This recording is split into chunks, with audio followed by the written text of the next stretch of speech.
Hey, it's Tom from Tom's Toons. Quick tip, something that might help you on your project.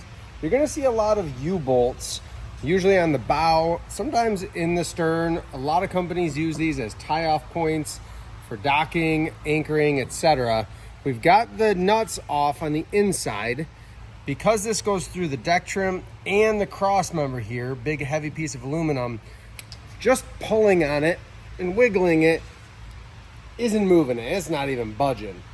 Here's a quick tip to help you get this out, because there's a chance that this was tapped in there with a mallet and there's a little bit of tension holding it in and against the threads. If you've got a plastic mallet, you're gonna pull with some force and you're just gonna tap side to side. And you can see I've already started to get this side to move a little. Keep pulling. I'm just gonna keep going back and forth.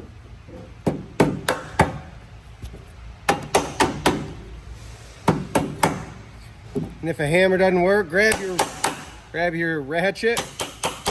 You're not hitting it hard, but we're just wiggling it back and forth because you're fighting against those threads, against the aluminum. So as we work it back and forth, it comes out nice and clean. We're gonna save this. It's got to go back on when we put this boat back together.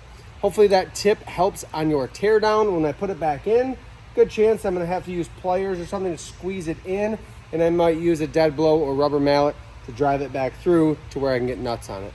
Thanks for watching.